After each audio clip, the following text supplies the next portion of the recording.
This is Jyoti Sukla and welcome to all in this channel. Let's study basics with me. So yes friends, जैसा कि आप सभी को पता है कि मैं यहाँ पर सीटेट के क्वेश्चंस, प्रीवियस ईयर के क्वेश्चंस जो है वो डिस्कस कर रही हूँ। तो कल की क्लास में हमने 20 क्वेश्चन तक जो है वो डिस्कस किया है। बेसिकली यहाँ पर मैंने 10 क्वेश्चंस का सीरीज़ लेके आया है तो आई हूँ। तो देखते हैं कल तक हमने इससे पहले 2 पार्ट कर चुकी हूँ मैं। पहले पार्ट में हमने 10 क्वेश्चन डिस्कस किया था और उसके बाद हमने 10 क्वेश्चन डिस्कस किया है।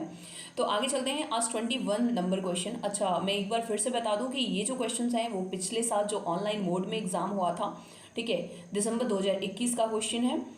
तो चलिए देखते हैं 21 नंबर क्वेश्चन। तो यहाँ पर आप देख सकते हो, question is given, cognitive engagement of children within a constructive classroom can be facilitated bye, ठीक है। तो यहाँ पर जो कॉग्निटिव एंगेजमेंट होता है बच्चों का कंस्ट्रक्टिव क्लासरूम के अंदर, तो क्या होना चाहिए? चिल्ड्रंस, अगर चिल्ड्रंस टॉक हो तो वो बेटर है कि नहीं? Emotion of the teacher. Next है third option is positive interpersonal relationship among children and fourth option is externally imposed discipline. तो इसमें से कौन सा ऑप्शन सही है?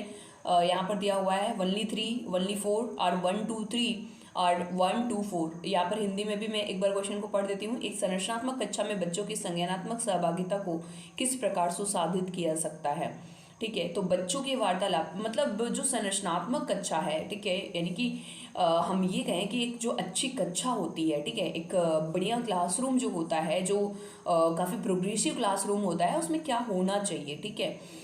बच्चों की वार्तालाप, अगर बच्चों का वार्तालाप होता है तो वो क्या अच्छा होता है कि नहीं? उससे संज्ञानात्मक सहभागिता होती कि नहीं? बच्चों का जो मेंटल डेवलपमेंट होता है, वो मेंटल डेवलपमेंट होता है कि नहीं? तो यस, बिल्कुल होता है बच्चों के वार्तालाप द्वारा, बच्चों अध्यापक के संवेग द्वारा। इट मीन्स जो टीचर का इमोशन है वो भी होना चाहिए कि टीचर जो है वो इमोशनली समझ पाए बच्चों को।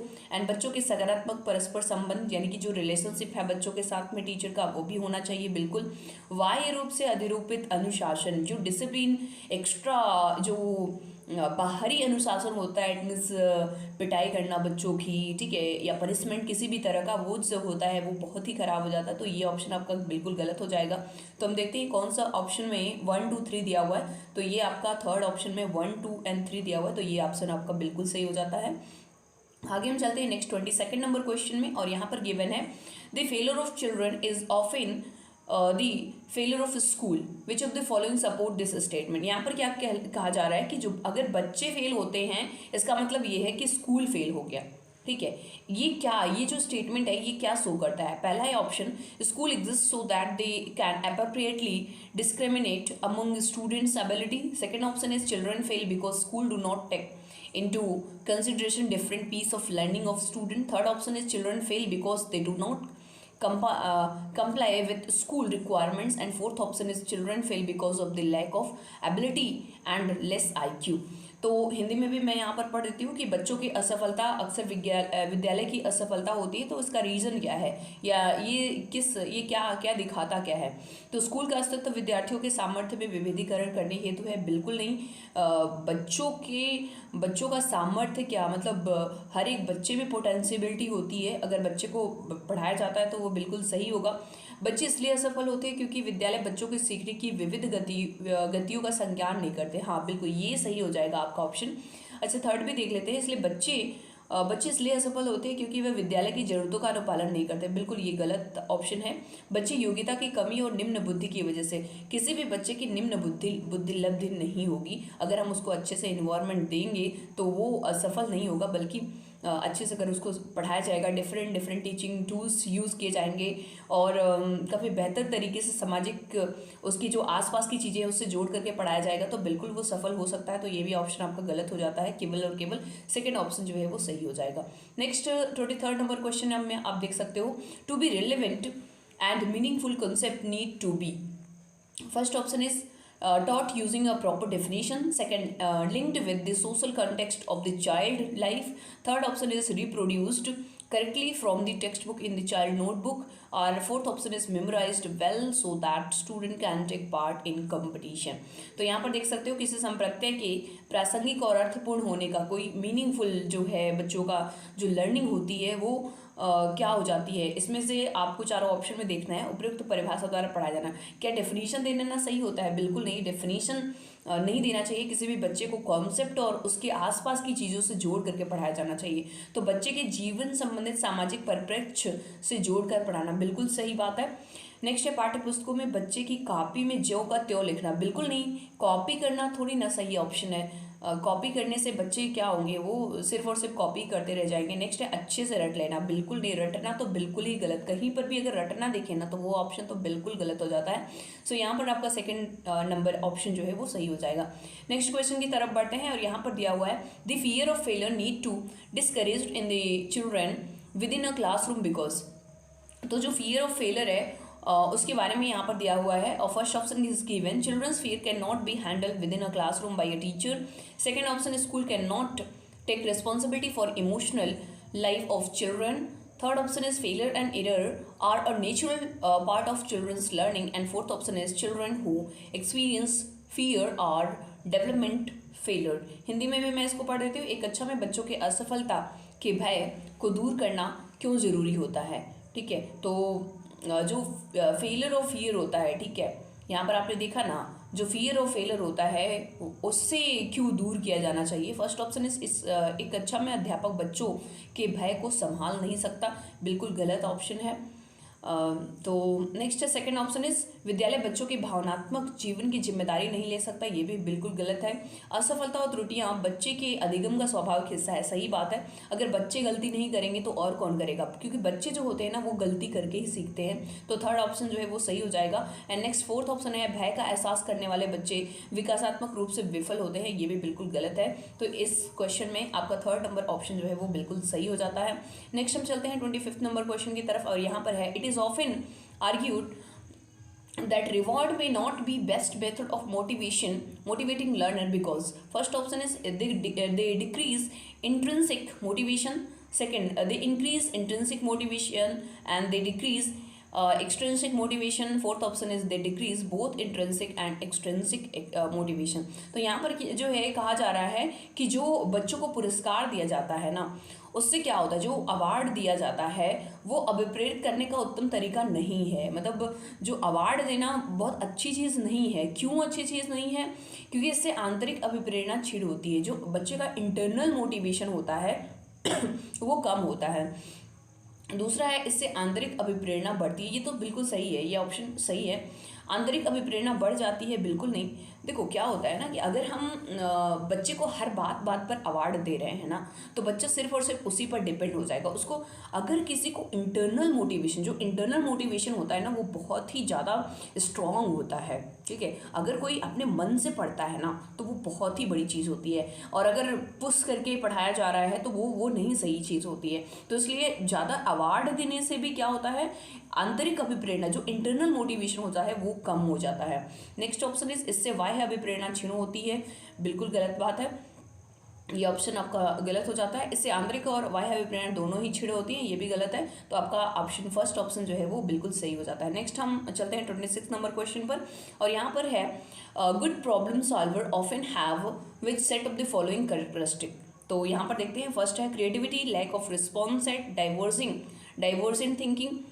सेकेंड है functional fixedness, creativity, convergent thinking, lack of response set, convergent thinking, creativity, divergent thinking, functional fixedness and response set. तो यहाँ पर आप देख सकते हो ना, देखो यहाँ divergent thinking and convergent thinking दो चीज़ें दी हुई हैं। जो डाइवर्जेंट थिंकिंग होती है ना वो कई डायरेक्शन में होती हैं, मतलब किसी एक बच्चे का या किसी एक व्यक्ति का जो थिंकिंग होता है, जो थिंकिंग प्रोसेस होता है, किसी एक सब्जेक्ट को लेकर के उसका जो नज़रिया होता है वो बहुत मतलब डाइवर्स होता है, ठीक है। तो डाइवर्जेंट का मतलब होता है कि कई सारे, ठीक है, और जो अगर कई सारे थॉट्स हैं तो वो बहुत अच्छी बात होती है। तो जो डाइवर्जेंट थिंकिंग होगी वो तो सही हो जाती है, बट कन्वर्जेंट का मतलब सिर्फ और सिर्फ एक ही थिंकिंग हो। तो कन्वर्जेंट थिंकिंग जो होती है वो पॉजिटिव नहीं होती है, वो नेगेटिव होती है। तो कन्वर्जेंट थिंकिंग जो होगी उसे हम काट देंगे।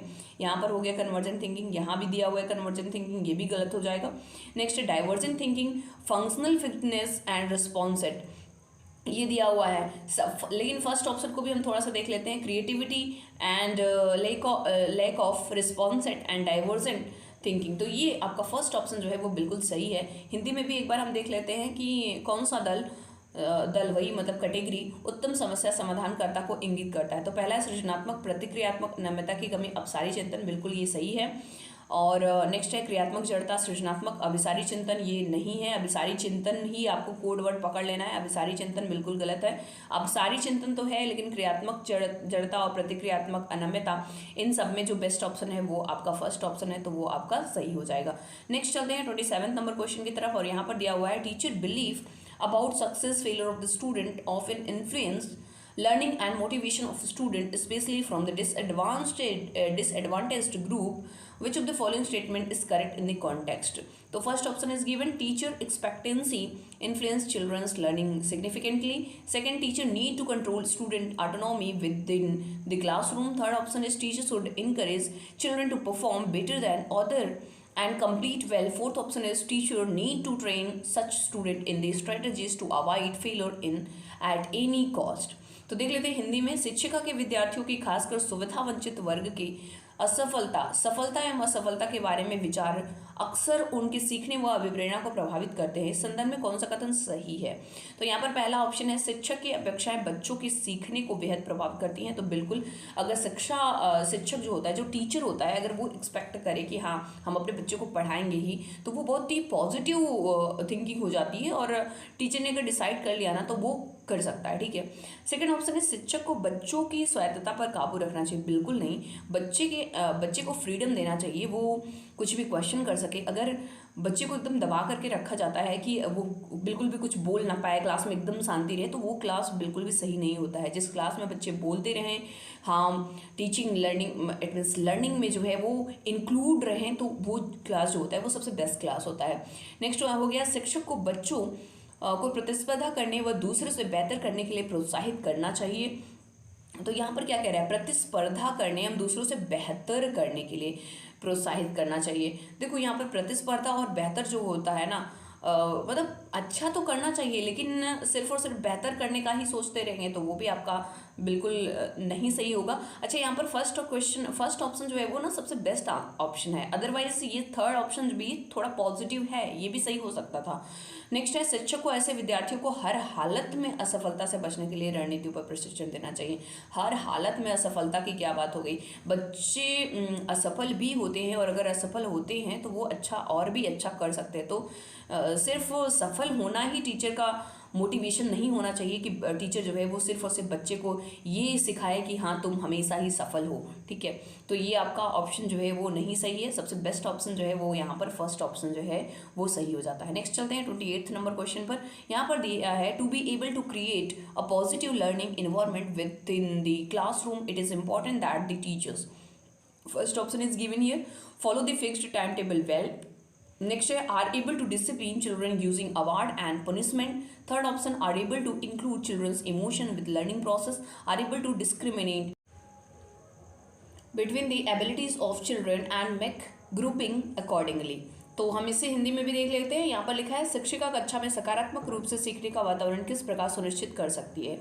तो एक तय निर्धारित समय सारणी का अनुपालन करके, बिल्कुल नहीं। टाइम टेबल बना करके कौन बहुत अच्छा पॉजिटिव हो सकता है। पुरस्कार एवं सजा को प्रयोग करके अनुशासित रखकर, बिल्कुल नहीं। डिसिप्लिन रखना तो बिल्कुल भी सही नहीं होता है। बच्चों के संवेगों को सीखने की प्रक्रिया का हिस्सा बनाकर, हाँ ये सही हो सकता है। बच्चों की क्षमता के आधार पर उनका विभेदीकरण, ये तो बिल्कुल ही नेगेटिव है। तो आपका जो बेस्ट ऑप्शन है वो है आपका थर्ड ऑप्शन। नेक्स्ट चलते हैं नेक्स्ट क्वेश्चन की तरफ। 29 नंबर question is given here, should a teacher be considered as authority figure within the classroom who can not be challenged. यहाँ पर फर्स्ट ऑप्शन है yes, it help student gain the value of obedience and respect for teachers. Second option is yes, only such a teacher can provide clear guidance and precise conceptual clarity to students. Third option is no student are afraid to ask question from such a teacher which result in lack of conceptual. Fourth option is no teacher in any case are irrelevant for student learning in the digital age. Hindi में भी देख लेते हैं कि एक कक्षा में एक सत्ताधारी टीचर, हाँ मतलब ऐसा टीचर जिसके पास बहुत पावर है, हाँ उसको देख करके लोग डरते हैं, तो कोई चुनौती ना दे सके, ऐसा टीचर अगर है तो क्या दिया हुआ है, एक शिक्षक को कक्षा में एक सत्ताधारी व्यक्ति के रूप में देखा जाना चाहिए जिसे कोई चुनौती ना दे सके। ऐसा होना चाहिए क्या किसी टीचर में? बिल्कुल नहीं, ऐसा तो कुछ भी नहीं होना चाहिए। तो हाँ जहाँ है या हाँ दिया हुआ है तो ये तो बिल्कुल गलत हो गया। आगे चलते हैं। हाँ केवल शिक्षा, तो हाँ वाला ये भी गलत हो गया क्योंकि ऐसा टीचर होना ही नहीं चाहिए। नहीं, विद्यार्थी ऐसे शिक्षकों से प्रश्न पूछने में हिचकते हैं जिससे उनकी सांप्रदायिक स्पष्टता में कमी रह जाती है। बिल्कुल अगर कोई ना बहुत ही ज़्यादा वो है, बहुत क्लास को डिसिप्लिन रखता है, उससे बच्चे बहुत ज़्यादा डरे रहते हैं, तो वो टीचर नहीं सही होता है और वो क्लास नहीं सही हो सकता क्योंकि बच्चे जो है ना तो क्वेश्चन पूछ सकेंगे, बिल्कुल एकदम शांत बैठे रहेंगे। नेक्स्ट है, नहीं आज के तकनीकी युग में शिक्षक विद्यार्थियों के अधिगम प्रक्रिया में अप्रासंगिक है। ये भी बिल्कुल गलत है, तो आपका थर्ड ऑप्शन जो है वो सही हो जाता है। Next 13th and last number question is given here, so wrong answer of the student be corrected by the teacher during the class discussion. तो अगर कोई बच्चा ना गलत आंसर देता है, ठीक है, जब क्लास डिस्कशन हो रहा हो तो क्या करना चाहिए टीचर को? यस टीचर को यहाँ पर दिया है, so wrong answer student be corrected by the teacher. तो क्या टीचर को करेक्ट कर देना चाहिए उस समय? तो पहला option is given, yes children error should be immediately rectified. Next है, no children should be encourage to express themself without fear of being incorrect. Third option is given, wrong answer are always reflected of lack of conceptual clarify and must be always corrected. Fourth option is given here, children come to school to gain correct information so their answers should be corrected immediately. Hindi में भी देख लेते हैं इसको। कक्षा में परिचर्चा के दौरान एक शिक्षिका को विद्यार्थियों के गलत उत्तर सही करने चाहिए। तो फर्स्ट है, हाँ बच्चों की त्रुटियों को तुरंत संशोधन करना चाहिए। बिल्कुल नहीं, अगर कोई बच्चा ग्रुप डिस्कशन के दौरान बोल रहा है, कम से कम बोल तो रहा है, बहुत से बच्चे तो ऐसे होते हैं जो नहीं बोलते हैं बिल्कुल, तो तुरंत आंसर नहीं देना चाहिए, बल्कि हाँ वो डिस्कशन खत्म हो जाने के बाद उसको जो है वो सही कराना चाहिए। नेक्स्ट है, नहीं बच्चों को अभिव्यक्त करने के लिए प्रोत्साहित करना चाहिए बिना गलत होने के भय से। हाँ तो ये हो सकता है आपका। नेक्स्ट है, गलत उत्तर हमेशा संज्ञानात्मक स्पष्टता की कमी को दर्शाता है। बिल्कुल नहीं, ऐसा थोड़ी ना है। नेक्स्ट है, बच्चे स्कूल में सही जानकारी प्राप्त करने के लिए आते हैं, इसलिए उनके उत्तरों को तुरंत सुधारना चाहिए। बिल्कुल नहीं, तुरंत नहीं सुधारना चाहिए, बल्कि अगर वो डिस्कशन कर रहे हैं तो उनके डिस्कशन में बाधा नहीं डालना चाहिए, अदरवाइज फिर वो डिस्कशन में पार्टिसिपेट नहीं करेंगे और डर के मारे उनसे भी और भी बच्चे जो होंगे वो भी आगे से पार्टिसिपेट नहीं करेंगे। तो इसलिए हमें क्या करना चाहिए, ध्यान देना चाहिए कि अगर कोई बच्चा गलत आंसर दे रहा है ग्रुप डिस्कशन का, तो हमें उससे सुनना चाहिए कि उस बच्चे का किस तरीके का ख्याल है, वो किस तरीके के विचार रखता है, ठीक है। तो वो सारी चीज़ें हमें बच्चों में, मतलब एक तरीके से ये देखें तो बच्चों में हमें हमेशा पॉजिटिव चीज़ें ही ढूंढनी है, पॉजिटिव चीज़ें, हमें ज़्यादा डिसिप्लिन में नहीं रखना है, उन्हें हमें डरा के नहीं रखना है। तो ये सारी चीज़ों का अगर आप ख्याल रखते हो तो आप सीटेट के क्वेश्चन को बहुत अच्छे से टैकल कर सकते हो। होप आपको ये 10 क्वेश्चन आपको बहुत अच्छे से समझ में आए होंगे। तो हर एक सेक्शन के 30 क्वेश्चन होते हैं, जिसमें से हमने CDP के 3 दिन लगातार 10 क्वेश्चन किया, जिसमें से CDP का क्वेश्चन आज जो है वो कंप्लीट हो गया।